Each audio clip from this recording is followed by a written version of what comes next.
डर एक एहसास में आपका स्वागत है। इस चैनल पर आपको सुनने को मिलती हैं डरावनी और सच्ची भूतिया कहानियाँ। अगर आपको ऐसी ही वीडियोस देखना पसंद है तो हमारे इस चैनल को सब्सक्राइब करना ना भूलें। तो अब बढ़ते हैं आज की कहानी की ओर।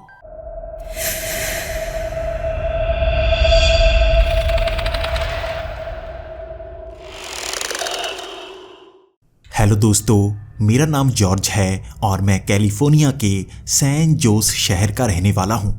मैं यहाँ पर एक बड़ा बिजनेसमैन कहलाता हूँ। मैंने बहुत गरीबी से शुरुआत की है।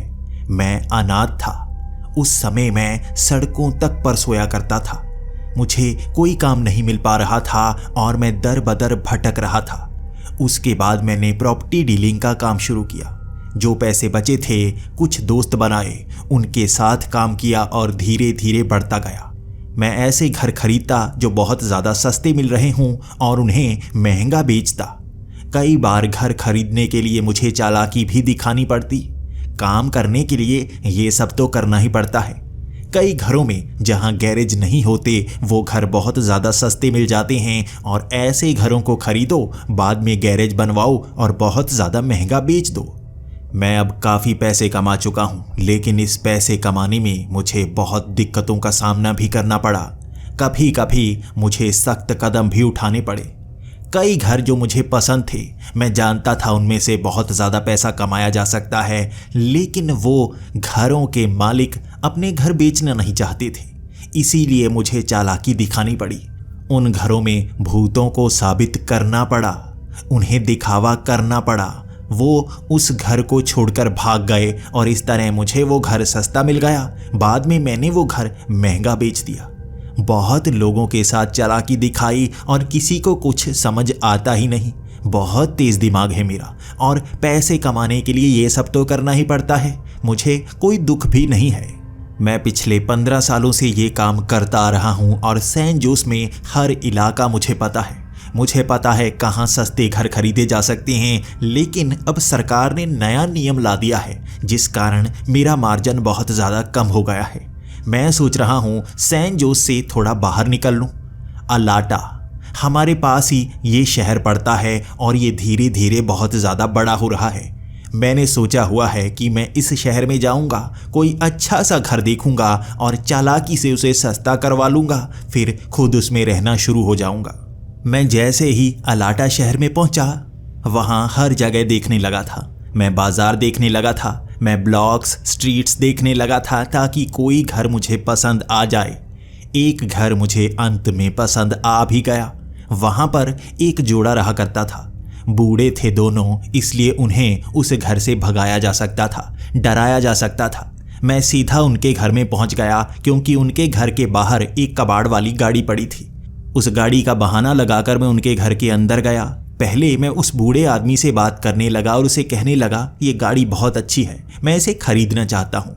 मैं इसे मेकओवर देकर एक अच्छी गाड़ी बना लूँगा। मॉडिफिकेशन से ये महंगी गाड़ी बन जाएगी। मैं इसे बेचना चाहता हूँ। वो भी अब बड़ी उत्सुकता से मुझसे बातें किए जा रहा था, लेकिन बातों बातों में मुझे ये पता चला उसे गाड़ियों का बहुत ज़्यादा शौक़ था। वो इंजन के बारे में पूछ रहा था, नई गाड़ियों के बारे में पूछ रहा था और उन सवालों का जवाब मैं दे नहीं पा रहा था।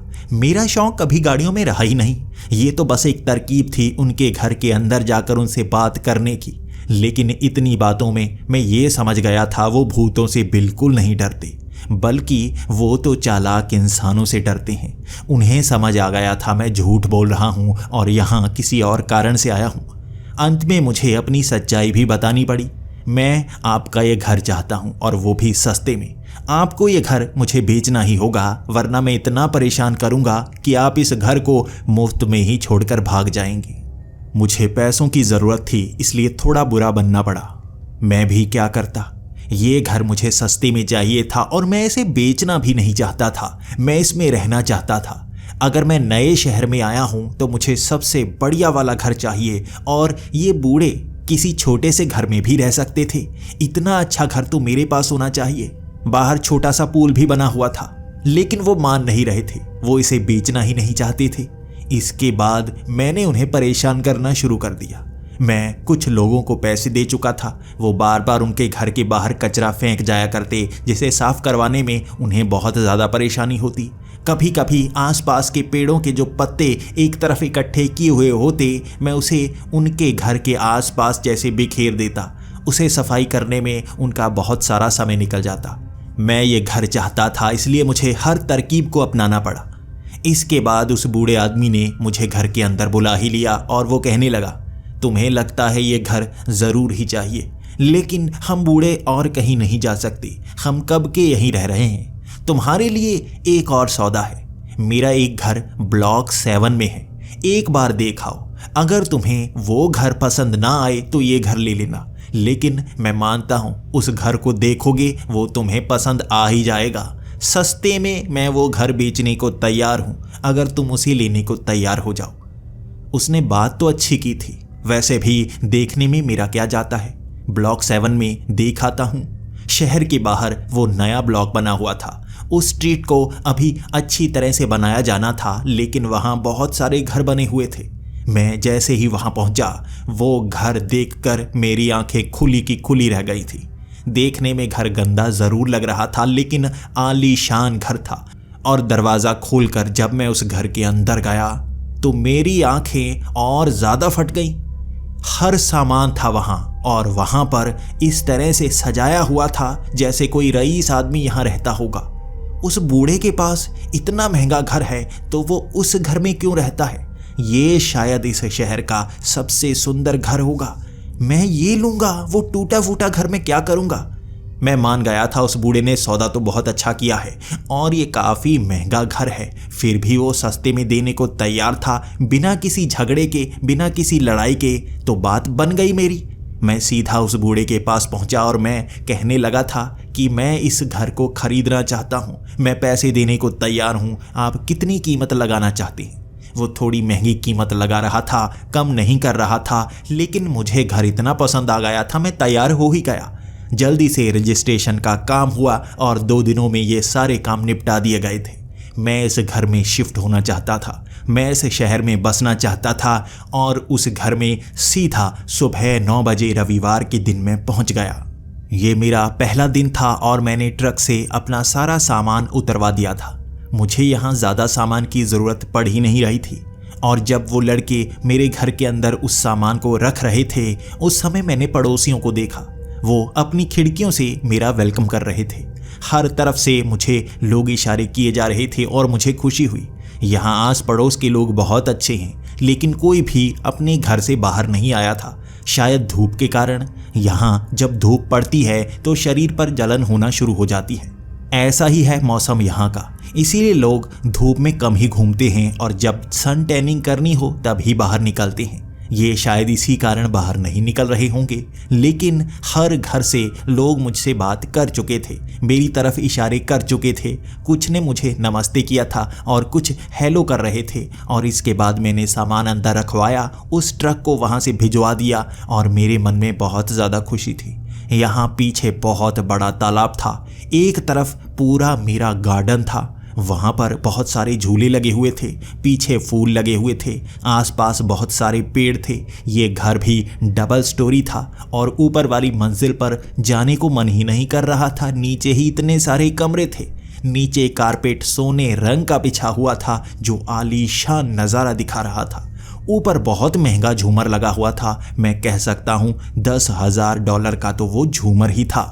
लगभग पूरा दिन निकल चुका था यही काम करते करते। घर देखने में मज़ा ही बहुत आ रहा था और रात के 8 बजे मुझे बाहर घूमने की आदत है।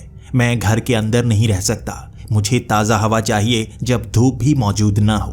मैं शरीर को टैन करना पसंद नहीं करता, जैसा मेरा शरीर है मुझे वैसा ही पसंद है। और आदत से मजबूर मैं 8 बजे गली में निकल गया था। पूरी गली बिल्कुल सुनसान थी। घरों के अंदर लाइट जल रही थी, उनमें से धुआं निकल रहा था। ज़रूर वो कुछ ना कुछ पका रहे होंगे, लेकिन कोई भी गली में नहीं था। एक एक करके मैं उन घरों के पास से निकल रहा था और कई बार लोग उन खिड़कियों से बाहर देखे जा रहे थे। कुछ ने मुझसे बात भी की। एक बूढ़ा आदमी एक घर में रह रहा था और वहाँ खिड़की के पास वो आया। वो घर के अंदर था, मैं घर के बाहर। हम वहाँ खड़े खड़े बहुत देर तक बातें करते रहे। मैं इस ब्लॉक के बारे में जानना चाहता था, मैं आगे की स्ट्रीट के बारे में जानना चाहता था, मैं पड़ोसियों के बारे में जानना चाहता था। इसीलिए मैं उससे बहुत सारे सवाल करता रहा और उसने मेरे हर सवाल का जवाब दिया। वो बार बार कहे जा रहा था, आओ अंदर, कुछ खिलाता हूँ, आज मैंने चिकन बनाया है, तुम्हें उसकी स्मेल तो आ गई होगी। मुझे भी उसकी बहुत ही लजीज स्मेल आ रही थी और मुझे चिकन बहुत ज़्यादा पसंद है, लेकिन मैं मन को रोके जा रहा था। किसी को परेशान नहीं करना, यहाँ अपना घूमता हूँ। उसके बाद मैंने उसे अलविदा कहा और मैं आगे की तरफ निकल पड़ा। आगे भी मैंने कई घर देखे। यहाँ ब्लॉक में बहुत सारे घर थे और आगे एक घर के पास गली बंद हो जाती थी। पीछे एक तालाब था, वहाँ आगे जाया नहीं जा सकता था और ना ही कोई सड़क थी। काफ़ी घनी झाड़ियाँ सी बनी हुई थी। शायद भविष्य में वहाँ पर नए ब्लॉक का निर्माण किया जाए, लेकिन अभी तो इतने ही घर थे यहाँ पर। मैंने ऑलमोस्ट हर घर के पास किसी न किसी को देखा। वो घर के अंदर से मेरी तरफ देख रहे थे, मुझसे बात कर रहे थे। कुछ ने बस सर हिलाया, कुछ ने हाथ हिलाया और कुछ तो मुझे घर के अंदर बुलाने की कोशिश करते रहे। 9 बजे तक मैं काफ़ी सफ़र कर लेता हूँ, लेकिन यहाँ तो हर घर के पास कोई ना कोई मिल रहा था जो घर के अंदर से मुझसे बात करना चाहता था। इसलिए मैं ज़्यादा घूम नहीं पाया, बस बातों पर ध्यान रहा और उसके बाद मैं घर के अंदर आ गया। मैं थोड़ा थक भी गया था और मैं टीवी देखने लगा। रात के 10 बजे के करीब टीवी बंद, लाइट भी जैसे बार बार फ्लक्चुएट किए जा रही थी। मैं एक पल के लिए सोचने लगा, यहाँ पर कभी भी लाइट जाती नहीं, आज इस तरह से फ्लक्चुएट क्यों कर रही है। मैं बाहर जाकर देखने लगा, हवा बिल्कुल नहीं चल रही थी, तारें भी बिल्कुल सही थी, लेकिन सिर्फ मेरे घर की ये लाइट ही फ्लक्चुएट कर रही थी। आसपास किसी के भी घर के अंदर लाइट इस तरह से फ्लक्चुएट नहीं कर रही थी। तो मैं डरता डरता बेसमेंट में गया, जहाँ पर सारे स्विच और फ्यूज़ लगे हुए थे। मैंने देखा सभी फ्यूज़ थोड़ा बाहर की तरफ खींचे हुए थे। मैंने उन बटन्स को चेक करने की कोशिश की और वो भी थोड़े हिले हुए लग रहे थे। ऐसा लगा जैसे कोई घर के अंदर आया हो, उसने इन बटन्स, इन फ्यूज़ को हिलाया हो। मैंने सभी फ्यूज़ चेक किए, उसके बाद बटन भी बिल्कुल ठीक कर दिए। मैं उस बॉक्स को बंद करके ऊपर आ गया था और उसके बाद सोचने लगा था, क्या किसी ने इसे हिलाया होगा या पहले से ही ये इस तरह से होंगे और बस अब इस तरह से फ्लक्चुएट करने लगे। काफ़ी समय तक मैं सोचता रहा था, लेकिन अब लाइट ठीक थी तो मैं बेड पर लेट गया। मुझे सोने से पहले किताब पढ़ने का शौक़ है और आज पहली बार यहाँ एक कमरे में गया था जहाँ बहुत सारी किताबें पड़ी हुई थी। वहाँ से एक भूतिया किताब पकड़ लाया था मैं।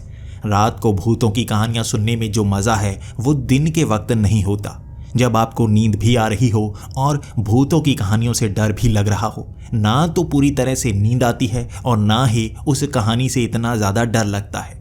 माहौल सा बन जाता है और साथ में कुछ खाने को हो तो मज़ा ही आ जाए। अब मेरे मुंह में पानी आए जा रहा था, क्योंकि उस बूढ़े आदमी ने सच में चिकन बहुत अच्छा बनाया होगा। वहाँ बहुत सारी स्मेल आ रही थी और अब भी वो स्मेल मुझे याद आई जा रही थी। तभी कुछ समय बाद अचानक बादल गरजने की आवाज़ आने लगी। शायद यहाँ तूफान आने वाला था। बार बार बिजली कड़के जा रही थी और वो आवाज़ यहाँ गूंजे जा रही थी। मैं दरवाज़ा खोलकर बाहर गया और बाहर हर तरफ बादल घिरे हुए थे।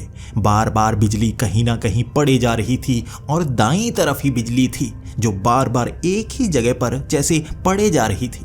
मैं थोड़ा घबरा गया।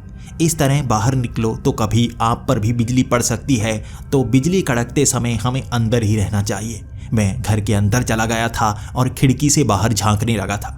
बार बार बिजली उसी तरफ कड़के जा रही थी और हवा भी तेज़ चलने लगी थी। यहाँ धीरे धीरे हवा इतना तेज़ हो गई थी कि जो खंबे सड़क पर लगे हुए थे बहुत तेज़ी से हिल रहे थे। ऐसा लग रहा था अभी उखड़ जाएंगे।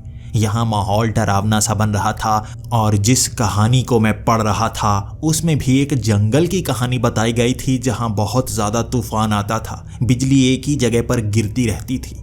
ऐसा लग रहा था जैसा उस कहानी में बताया गया था, मेरी आंखों के सामने वैसा ही हो रहा है। मैंने पर्दे किए और मैं दोबारा बेड पर आकर लेट गया। मैंने कानों में हेडफोन लगा लिए थे ताकि बाहर की आवाज़ें मुझे सुनाई ना दें। मैंने जो चिप्स का पैकेट खोला हुआ था, आज उन चिप्स का स्वाद ही अजीब सा लग रहा था, जैसे वो खराब हो गए हों, लेकिन उन्हें मैं ताज़ा अपने साथ लेकर आया था। बड़ा बकबका सा स्वाद था, इसलिए मैंने उस पैकेट को डस्टबिन में फेंक दिया और नया पैकेट लेकर आया।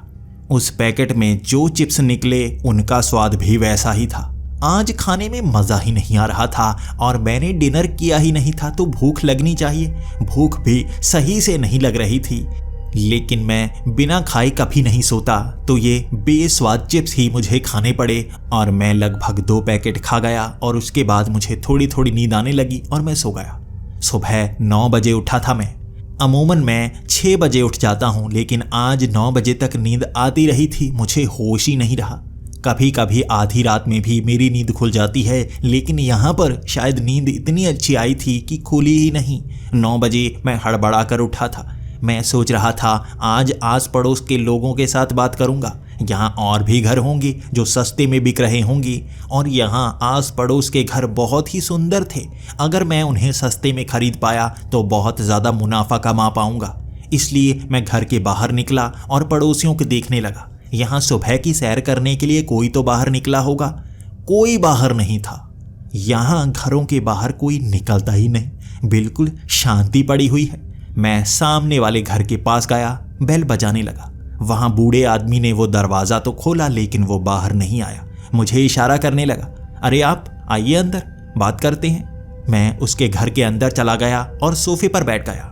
उसने मुझसे ज़्यादा बातें नहीं की और कहा, कल रात चिकन बनाया था, मैंने फ्रिज में रखा हुआ है, आपको तो आज खिलाकर ही भेजूंगा। ज़रा गर्म करके आता हूँ, रुकिए तंदूर में लगा कर आता हूँ, उसके बाद बातें करते हैं।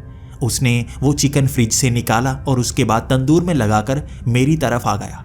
अब वो मुझसे बातें करने लगा था और मुझे उसकी वो पुरानी बातों में बिल्कुल भी इंटरेस्ट नहीं था। मैं तो घरों के बारे में जानना चाहता था, लेकिन वो बहुत ज़्यादा बातूनी था। मेरी बात बार बार काट कर अपनी कहानियाँ सुनाना शुरू कर देता।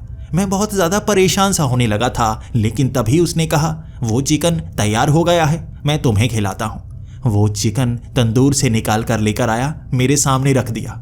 मैंने वो पहला पीस खाया था और वो इतना ज़्यादा स्वादिष्ट था, सच में मज़ा ही आ गया। उसके बाद मैं देख रहा था उसने सारा चिकन मुझे ही दे दिया था, वो खा ही नहीं रहा था। तब मुझे थोड़ा सा डर लगने लगा। मैंने कहा, आप इस चिकन को क्यों नहीं खा रहे? तो उसने कहा, मैं सुबह नाश्ता कर चुका हूँ, मुझे लगा तुमने नाश्ता नहीं किया होगा, इसलिए मैं चिकन ले आया। कल देखा था ना तुमने, कितनी अच्छी सुगंध आ रही थी, मैंने कल रात खा लिया था, तुम्हारे लिए बचा कर रखा था, मुझे पता था आज तुम यहाँ आओगे। अब तुम बताओ कैसा लगा? मैंने कहा, बहुत अच्छा है। मैंने उसके बाद भी 2-4 पीस खाए, लेकिन वो खा नहीं रहा था, मन डरे जा रहा था इसमें वो कुछ डाल ना दे जिससे मैं बीमार हो जाऊं, या जहर वहर ना डाल दे। उसने मेरा बहुत सारा समय बर्बाद कर दिया था अपनी वो पुरानी घटिया कहानियां सुनाने में। उसके बाद मैं सीधा काम की बातें करने लगा। उसको मैंने सीधा कह दिया, देखिए अंकल, मुझे आपसे वो कहानियां नहीं सुननी है, मुझे इस ब्लॉग के बारे में जानना है ताकि मैं यहाँ पर रहना और भी आसान कर पाऊँ। मुझे यहाँ क्या क्या होता है वो बताइए, बिना घुमाए फिराए, सीधी बात करिए, वरना मैं जाने वाला हूँ। तो वो बूढ़ा आदमी बताने लगा, ठीक है, तो ये कॉलोनी लगभग 40 साल पहले बनी थी। ये आलीशान से आलीशान घर अमीरों के लिए बनाए गए थे और इन्हें बहुत महंगा रखा गया था। उसके बाद धीरे धीरे ये बिकते गए, लेकिन इस ज़मीन को साधारण मत समझना। इस कॉलोनी बनने से पहले इस ज़मीन पर कबीले के लोग रहा करते थे और इस कॉलोनी के बनने से पहले यहाँ पर एक जेल हुआ करती थी, बड़ी सी दूर तक बनी हुई जेल। वहाँ फेंसिंग की हुई थी और यहाँ बहुत डरावने और खूंखार कैदियों को रखा जाता था। उन कैदियों को यहीं पर सज़ा दी जाती थी और कई कैदी ज़मीन में दफन भी हो चुके हैं इसी जगह पर। कुछ लोगों के कंकाल यहाँ से निकलते हैं। उसके बाद से इसे कॉलोनी बनाया गया और उसके बाद कई कहानियाँ सुनाई गईं। इसके बारे में हम उसे आज भी सुनते आ रहे हैं। बस तुम्हें किसी चीज़ से डरने की ज़रूरत नहीं है। यहाँ तुम्हें कोई भूत प्रेत परेशान नहीं करेगा।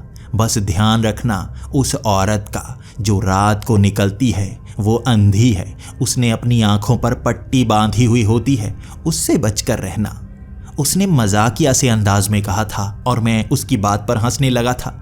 अब उसके घर के बाहर आते ही मेरा ध्यान पड़ा सामने उस बड़े से बंगले पर। उसमें एक बड़ी बड़ी चेन पहने आदमी दरवाजे के पास खड़ा था और मुझे इशारे किए जा रहा था, जैसे उसे पता हो कि मैं इस घर से बाहर निकलने के बाद और घरों में जाने वाला हूँ।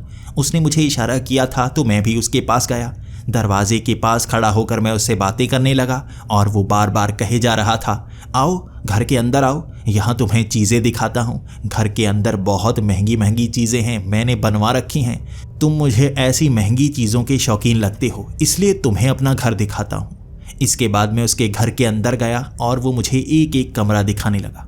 कई जगह पर सोने की परत तक चढ़ी हुई थी। बाहर वाला वो पूल बहुत बड़ा था, पीछे वाला गार्डन मेरे गार्डन से भी बहुत ज़्यादा बड़ा था।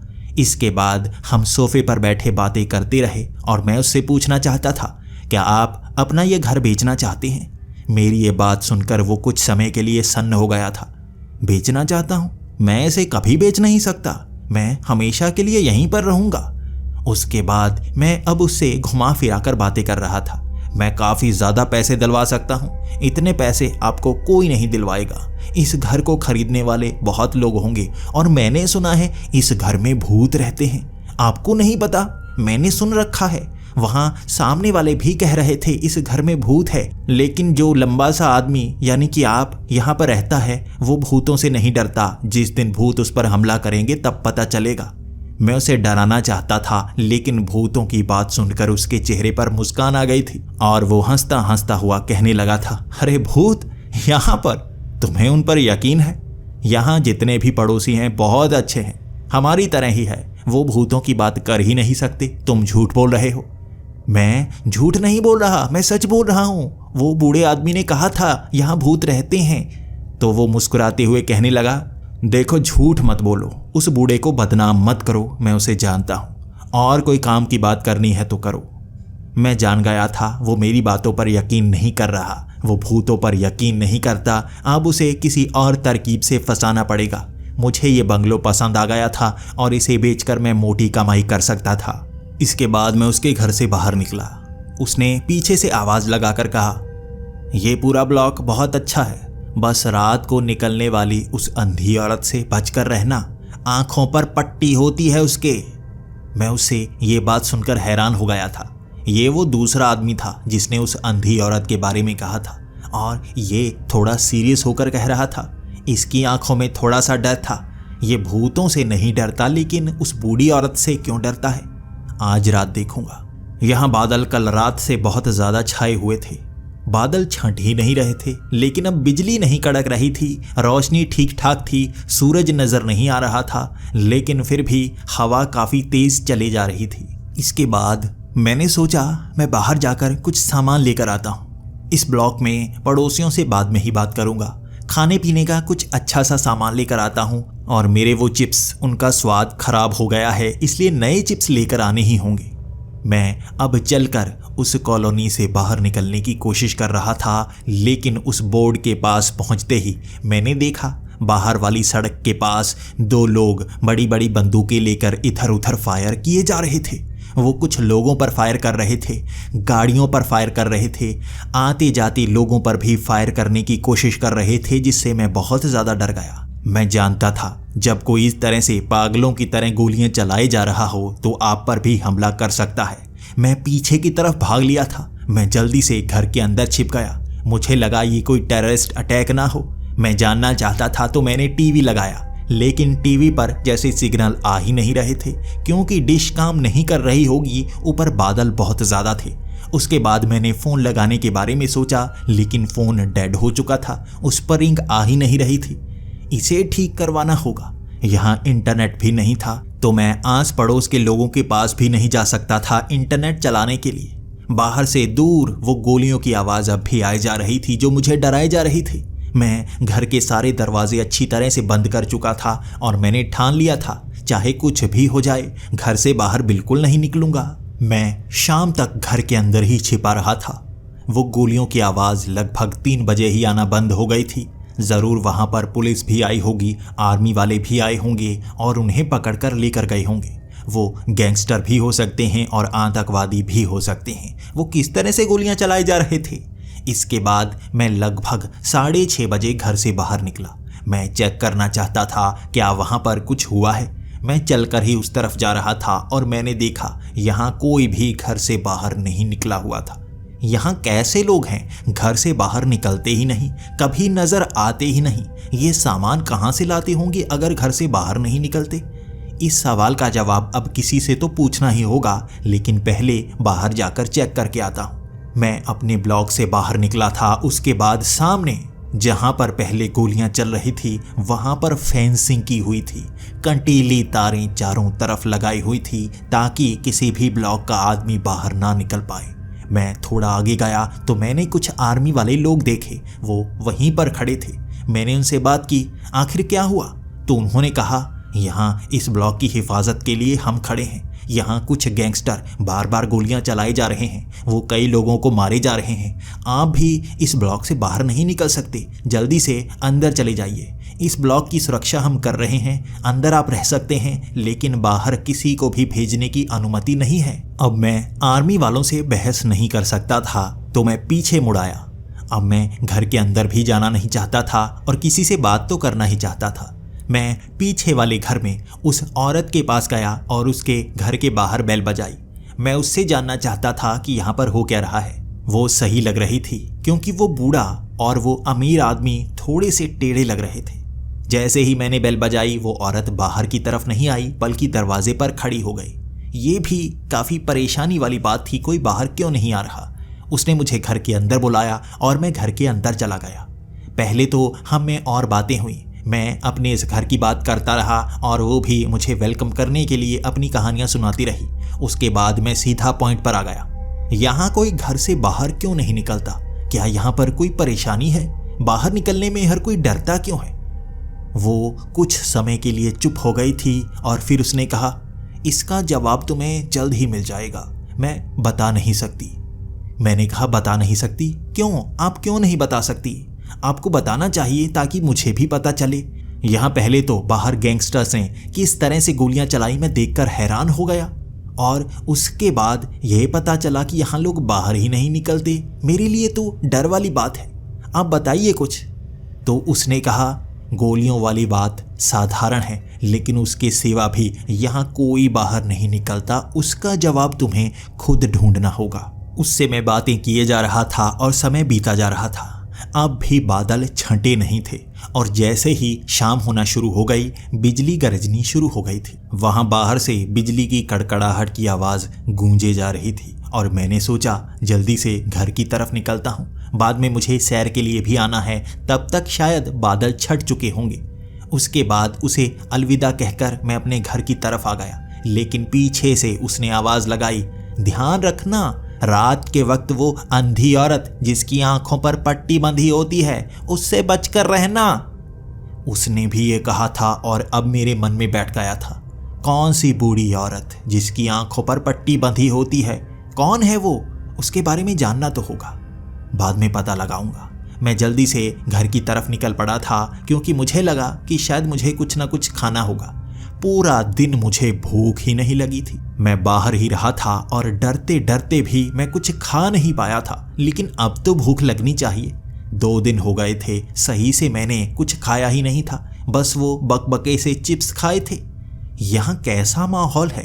भूख क्यों नहीं लगती? क्या मेरे शरीर में कुछ खराबी आ गई है? क्या मैं बीमार हो चुका हूँ? सवाल तो बहुत थे, जवाब नहीं मिल पा रहा था, तो मैं सीधा घर के अंदर आ गया। मुझे नहाने का मन था और सबसे पहले तो मैं नहाने के लिए चला गया। नहाने में मैं लगभग 1 घंटा लगाता हूँ और जब मैं नहाकर बाहर निकला तो बाहर अंधेरा था और बिजली की कड़कड़ाहट भी कम हो गई थी। वहाँ बादल अब भी घिरे हुए थे और मुझे लग रहा था बाद में शायद बिजली कड़कड़ाने लगेगी। अभी तो हवा चलना भी बंद हो गई है। बाहर निकलता हूँ, सैर करके आता हूँ। अब मैं बाहर आकर सैर कर रहा था। यहाँ कोई भी घर से बाहर था ही नहीं और मैं अकेला महसूस कर रहा था। अंधेरे में डर तो लगता है। मैं जहाँ पर भी रात के समय सैर के लिए जाता हूँ वहाँ कोई ना कोई तो मौजूद होता ही है, सेफ्टी महसूस होती है। लेकिन यहाँ तो कोई भी इंसान घर से बाहर निकलता ही नहीं, बड़े डरपोक हैं ये। उसके बाद मैं आगे के लिए सैर की तरफ निकल पड़ा था तो पीछे वाले घर के पास मुझे एक औरत नजर आई जिसने सफ़ेद कपड़े पहन रखे थे। उसके सर पर सफ़ेद बाल थे जो उसके चेहरे के आगे तक आए हुए थे। वहाँ नजर आ रहा था काले रंग की एक पट्टी जैसे उसने आंखों पर बांधी हो। इसी की बात तो सब कर रहे थे ना, तो यही होगी वो। उसके बाद मैं एक घर के पास जैसे बैठ गया था ताकि नीचे से मैं सब कुछ देख पाऊं, लेकिन वो बूढ़ी औरत मुझे देख ना पाए। मैं भी बड़ा पागल था। आंखों पर अगर किसी के पट्टी बंधी हो तो वो देख कैसे सकता है। फिर भी मैं छिपा हुआ था क्योंकि सबने मुझे बहुत ज़्यादा डरा रखा था।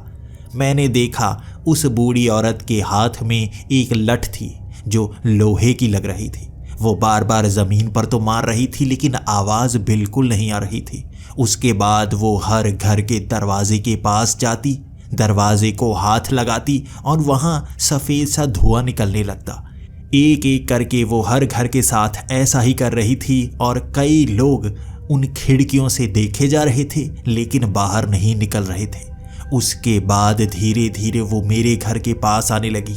मैं भी घर के पीछे से जैसे निकलता हुआ आगे तक बढ़े जा रहा था। मैं देख रहा था वो कर क्या रही है। उसके बाद मेरे घर की बारी थी और मैं दूसरे घर के पीछे छिपा हुआ था। मैं जैसे ही देखने लगा वो मेरे घर के पास आई। मेरे घर के दरवाजे को उसने हाथ लगाया। उसके बाद सफ़ेद धुआं नहीं बल्कि काले रंग का धुआं निकला और वो उस लोहे की लठ को बार बार ज़मीन पर मारे जा रही थी और अब थोड़ी थोड़ी आवाज़ भी आ रही थी। वो आवाज़ थोड़ी सी लेकिन बार बार गूंज कर जैसे कानों में पड़े जा रही थी। जैसे उसने एक बार वो लठ ज़मीन पर मारी, वो हल्की सी आवाज़ कानों तक पहुंची लेकिन गूंज कर बार बार वैसी ही आवाज़ कभी इधर से आती कभी उधर से आती। इतनी हल्की आवाज़ कभी गूंजती नहीं लेकिन ये आवाज़ गूंज रही थी। मुझे डर लगने लगा था वो कर क्या रही है। उसके बाद उसने उस दरवाजे को खटखटाना शुरू कर दिया। बार बार वो हाथ मारे जा रही थी लेकिन बेल नहीं बजा रही थी। वो ऐसा किए जा रही थी और उसके बाद उसने उस लोहे की लठ को दरवाजे पर मारना शुरू कर दिया। मेरा वो दरवाज़ा टक्कर के कारण टूटता जा रहा था। उसमें दरारें आ रही थीं और ज़मीन का फर्श भी जैसे दरारों के कारण भर गया था। उस लठ के कारण आवाज़ तो नहीं आई थी लेकिन दरारें ही दरारें आ गई थीं। वो बार बार जैसे दरवाज़ा तोड़ने पर आतुर थी और अब मुझे गुस्सा आने लगा था। कौन है ये बुढ़िया जो मेरा दरवाज़ा तोड़ने पर आई हुई है? इसे मैं ऐसा नहीं करने दूंगा। उसके बाद मैं भागता हुआ उसके पास पहुंचा और उसे रोकने लगा। हेलो, क्या कर रही हो? ये मेरा घर है, दरवाज़ा तोड़ना है क्या? कौन हो तुम? भागो यहाँ से। मैंने ये कहा था और उसने वो लठ मारना बंद कर दिया। उसने उस लठ को हाथ में पकड़ा, ज़मीन पर रखा और उसके बाद धीरे धीरे पीछे की तरफ घूमने लगी। मुझे उसके चेहरे पर बाल ही बाल दिख रहे थे और अंदर काले रंग की पट्टी। उसका चेहरा नज़र नहीं आ रहा था क्योंकि इतना ज़्यादा अंधेरा था। यहाँ पर रोशनी बस पीछे से पड़ रही थी। मेरे हाथ में भी एक टॉर्च थी। मैंने जैसे ही वो टॉर्च उसके चेहरे पर मारी, मैं थोड़ा सा घबराने लगा था। उसका चेहरा भी जैसे काला सा था, साफ नहीं दिख रहा था। मैंने कहा, इन बालों को हटाओ, मैं तुम्हारा चेहरा देखना चाहता हूँ। कौन हो तुम? कल पुलिस को कंप्लेंट करूँगा, यहाँ पर पुलिस आएगी। उसने अपनी 2 उंगलियों से बालों को हटाया और दोनों तरफ किया। वो चेहरा मैं भूल नहीं सकता। आँखों पर काले रंग की पट्टी लेकिन पूरा चेहरा आँखों से भरा हुआ था। हमारी नाक वाली जगह पर भी एक लाल रंग की आँख थी। माथे पर 3 आँखें थीं, गालों पर भी आँखें थीं और एक पल के लिए मुझे लगा ये शायद मेकअप होगा, लेकिन हर आँख जब झपकने लगी थी मैं डरने सा लगा था। ये क्या चीज़ है? जैसे ही उसने अपने हाथ ऊपर की तरफ किए, जो उसने कपड़े पहन रखे थे उनके अंदर से लंबे से नाखून निकलने लगे। वो चमकीले से नाखून थे जो चांदी के लग रहे थे। वो लंबे होते जा रहे थे और वो नाखून हाथ से निकलकर ज़मीन को छूने लगे थे।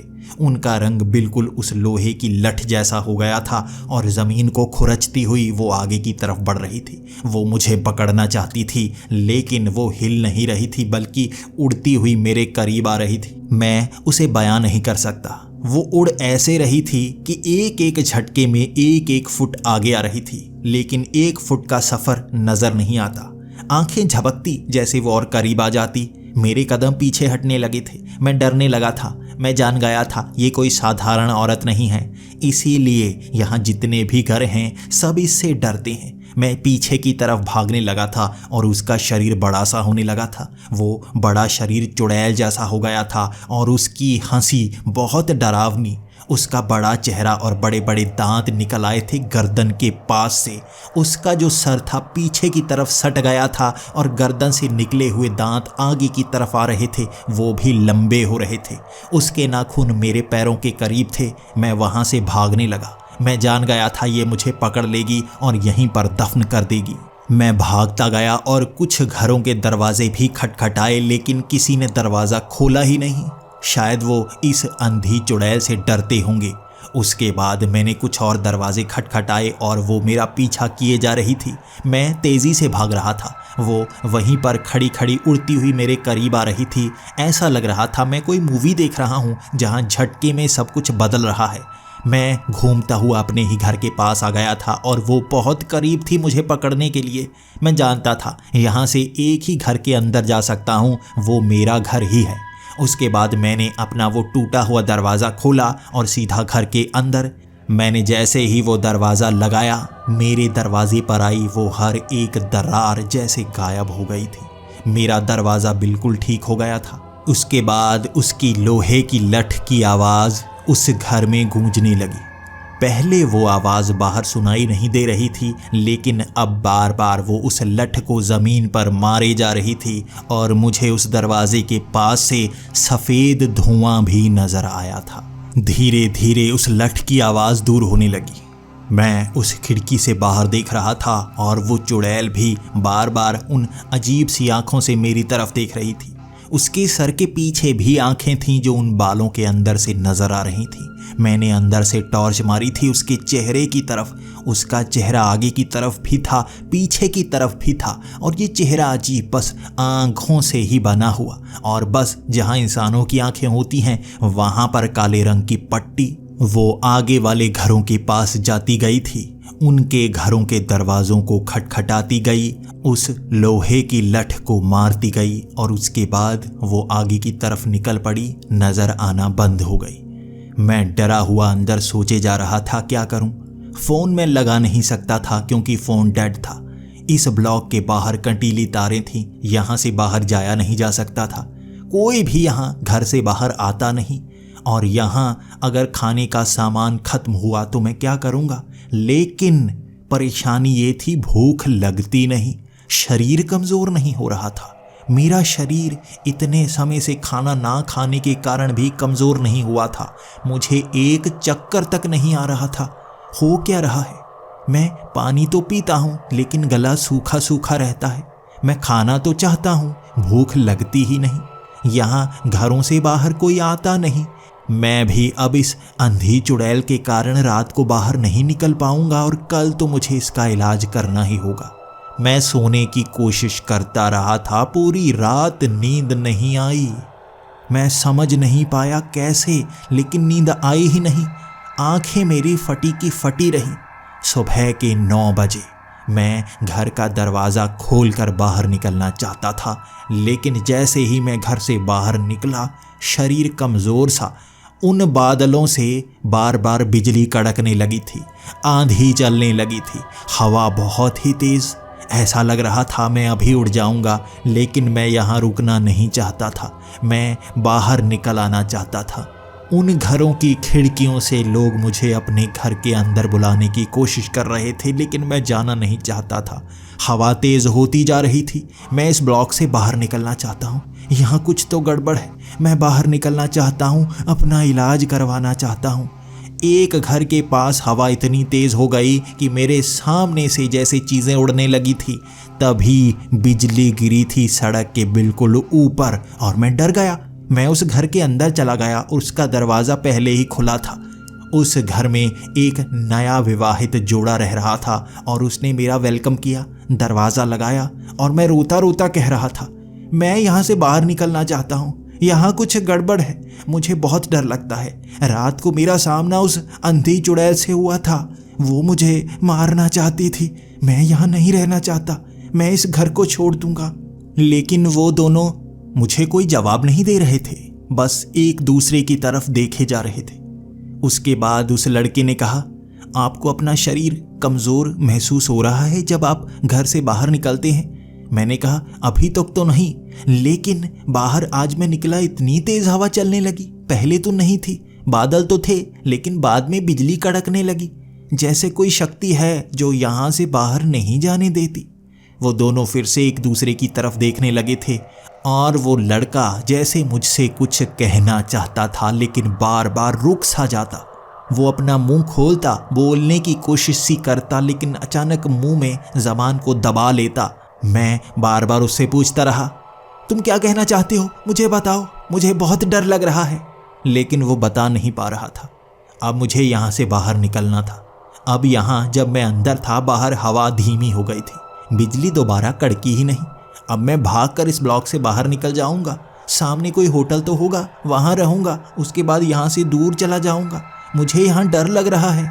मैं उस घर से बाहर निकला था तो उस लड़के ने कहा था, अपना ध्यान रखना, आज तुम्हें शरीर कमज़ोर सा महसूस होगा, आज मुश्किल से दिन निकाल लेना। उसने पीछे से ये कहा था। मैं समझ नहीं पाया वो कहना क्या चाहता है। तभी अचानक हवा चलने लगी, चीज़ें फिर से उड़ना शुरू हो गई थी, लेकिन मैं जानता था मैं यहाँ से बाहर निकल सकता हूँ। वो सामने कंटीली तारें थी और वहाँ कोई आर्मी वाला खड़ा नहीं था। मैं वहाँ से बाहर निकल सकता था। मैं जल्दी से भागने लगा। हवा मुझे पीछे की तरफ धकेल रही थी, लेकिन मैं हवा को चीरता हुआ भी आगे जाना चाहता था। उस कंटीली तारों के पास पहुंचकर मेरे कपड़े उसमें फंस गए, लेकिन मैं टांगे फंसाता हुआ आगे बढ़ रहा था। बाहर गोलियां चल रही हों, कुछ भी हो, लेकिन मैं यहाँ नहीं रह सकता। मैं बाहर निकलना चाहता हूँ।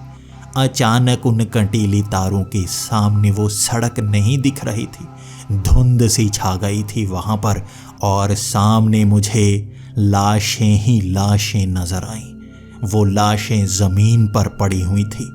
एक तरफ एक न्यूज़पेपर पड़ा था, वो आज का न्यूज़पेपर था। मैं अब इससे आगे नहीं जा सकता था। मेरे कपड़े भी उन कंटीली तारों में फंस चुके थे, वो फट चुके थे, और मैं आधे फटे हुए कपड़ों के साथ उस तार से और आगे निकलना तो चाहता था। लाशें डरा सी रही थी। मैंने एक लाश को थोड़ा सा हिलता हुआ देखा था। मैंने जल्दी से उस न्यूज़पेपर को उठाया। तभी ध्यान आया जो हवाएं पीछे की तरफ चल रही हैं, वो बस इस ब्लॉक के अंदर चल रही हैं। बाहर तो कोई पत्ता तक नहीं हिल रहा, न्यूज़पेपर तो हिला तक नहीं था। पीछे घरों पर बिजली पड़ रही थी, आगे ऐसा कुछ नहीं, बस वो धुंध जो दूर तक देखने नहीं दे रही थी। बस मैं वो लाशें देख पा रहा था। मैंने वो न्यूज़पेपर उठाया, मैं पढ़ने लगा आज की खबरें। आखिर यहाँ पर क्या क्या हुआ? आतंकवादी हमले की खबरें तो होंगी। वहाँ इंटरनेशनल न्यूज़ थी, साधारण न्यूज़, कुछ खास नहीं हुआ था। मैं इस शहर की खबरें पढ़ने लगा और एक खबर पर मेरी आंखें टिक गईं। George the property dealer. मेरी खबर थी। 2 दिन पहले मेरी लाश इसी सड़क पर पाई गई थी। मुझे किसने मारा कोई समझ नहीं पाया। ना तो हार्ट अटैक आया था, ना चोट लगी थी, बस अपने आप नेचुरल डेथ कही गई थी। मैं जिंदा हूँ, मैं मरा नहीं हूँ। न्यूज़पेपर पर ये मरने की खबर क्यों छपी है? मुझे सबको बताना होगा। मैं उन कंटीली तारों से कपड़े फटने के बाद, शरीर पर खरोंचने के निशानों के बाद भी आगे बढ़ने की कोशिश तो कर रहा था। कंटीली तारों से आगे निकलते ही वो ज़मीन पर पड़ी सैकड़ों की संख्या में लाशें हिलती हुई उठ खड़ी हुई थी। वो मेरी तरफ बढ़ने लगे थे। उनको चीरता हुआ मैं आगे नहीं जा सकता था। वो मुझे पकड़ने की कोशिश करने लगे थे, मुझे दबाने की कोशिश करने लगे थे। मुझे पीछे हटना पड़ा। उन कंटीली तारों से पीछे मैं दोबारा उस ब्लॉक के अंदर था, जहां तेज़ हवाएं मुझे पीछे धकेलती हुई ले गईं। मैं उड़ता हुआ ज़मीन पर गिर रहा था। आसपास बिजली जैसे कड़के जा रही थी। मुझे मेरा शरीर बहुत कमज़ोर महसूस हुआ। ऐसा लग रहा था जैसे मैं अभी मर जाऊंगा। सांस नहीं आ रही थी, दम घुट रहा था, शरीर पर दर्द हो रहा था। बिजली पास में गिर रही थी, जैसे मेरे ऊपर अभी गिर जाएगी। बार बार वो बिजली जैसे मुझे मारने को आतुर थी। यहाँ एक ही दरवाज़ा खुला था, मेरे घर का। मैं कहीं और नहीं जा सकता था, बस अपने घर के अंदर भागता हुआ गया मैं, और वो दरवाज़ा लगा लिया।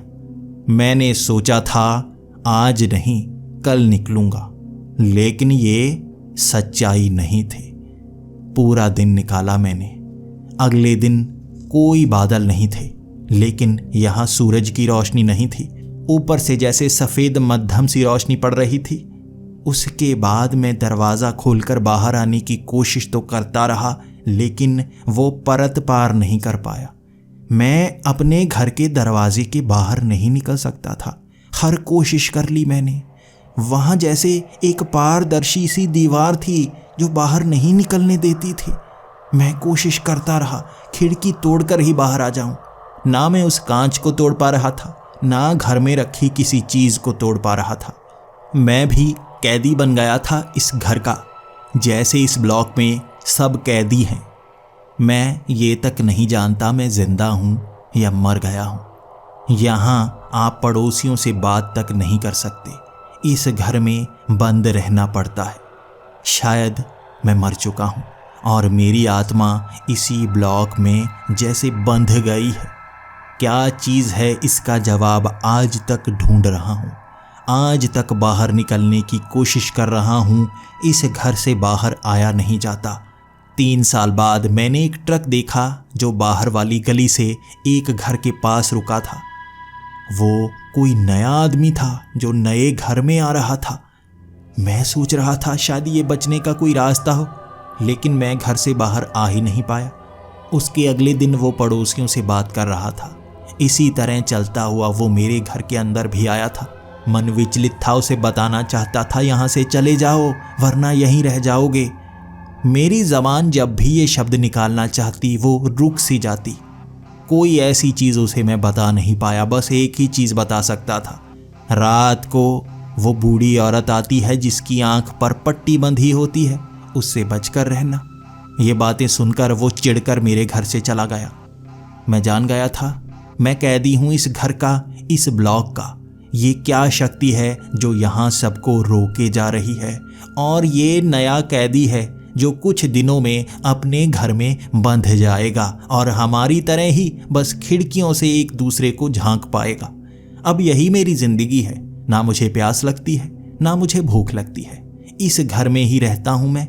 इंतज़ार करता हूँ कोई नया घर लेने के लिए आएगा मेरे घर पर। मैं उससे बात करूँगा, कुछ पल के लिए मन बहल जाएगा। जिंदगी ऐसे ही कट रही है। इंतज़ार है कब ये कैद खत्म होगी।